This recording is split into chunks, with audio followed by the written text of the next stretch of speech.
పద్మ గారు పోలీసులు అని అన్నారు గాబట్టి, మృతదేహాల్ని మధ్యలో కుప్పగా పోసి పోలీసులు ఈ మధ్య డాన్స్ చేస్తూ ఆ వీడియో గూడా వైరల్ అవుతుంది. అదంతా చూస్తున్నప్పుడు అసలు కేంద్రము ఇంత సీరియస్‌గా మావోయిస్టులను అంతం చేయడానికి లక్ష్యంగా పెట్టుకున్నది అంటే కారణాలేవై ఉండొచ్చు? బీజేపీ స్వభావం. అది ఒక ఉన్మద మానసిక స్థితితోనే మొదటి నుండి కొనసాగుతుంది. మత రాజకీయాలని ప్రోత్సహిస్తూ తన మనుగడను కొనసాగిస్తుంది.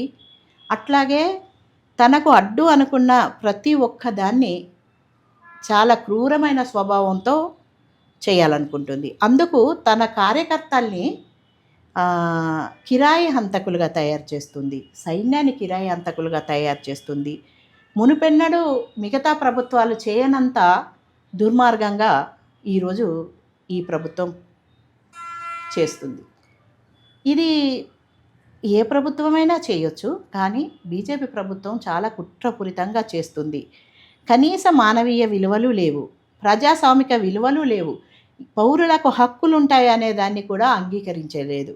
ఈరోజు ప్రభుత్వానికి హక్కులు అనంటే బీజేపీ ప్రభుత్వానికి ఉండే హక్కులు, ప్రజల హక్కులు అంటే బీజేపీ కార్యకర్తల హక్కులు. ప్రభుత్వము ఏదైనా కనీసంగా అంగీకరించాలంటే తనకు సపోర్టుగా ఉన్న వాళ్ళను, తనకు మద్దతు ఇచ్చే వాళ్ళను మాత్రమే ఈరోజు అంగీకరించే స్థితిలో ఉంది. ఇది అచ్చంగా ఒక మతానికి సంబంధించిన పార్టీ. అది క్రూరమైన స్వభావంతో ఉంటే ఎలా ఉంటుందో ఈరోజు మన కళ్ళ ముందు నిదర్శనంగా కొనసాగుతుంది. ఈరోజు మావోయిస్టులు అతి మానవీయ విలువలు కలిగిన వాళ్ళు, ప్రజాస్వామికమైన స్వభావం కలిగిన వాళ్ళు, చివరికి 10 మంది కోసం ప్రాణత్యాగం చేయగలిగిన వాళ్ళు. కాబట్టి తన ప్రధాన శత్రువు ఈరోజు మావోయిస్టులే అయ్యారు. ఈ పేద సాధల విముక్తి కోసం వాళ్ళు పోరాడుతున్నారు. పేదవాళ్ళ కోసం 3 పూటలు తిండి తినడానికి కోసము వాళ్ళు ఈరోజు ప్రాణత్యాగాలు చేస్తున్నారు.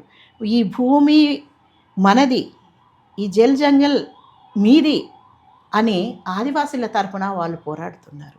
అట్లాగే ఈ ఆదివాసీల తరపున పోరాడమే కాదు, ఈ రోజున ఆదివాసులు కూడా మావోయిస్టులుగా రూపొందారు. లేకపోతే ఆ పోరాటం సాధ్యం కాదు. అయితే ఈరోజు చంపుతున్న వాళ్ళంతా మావోయిస్టులో కాదు, మావోయిస్టులకు సహకరిస్తున్న ఆదివాసులే కాదు. ఏ ఆదివాసి అయినా అడవులలో ఉండడము ఈరోజు ప్రభుత్వానికి ఇష్టంగా లేదు.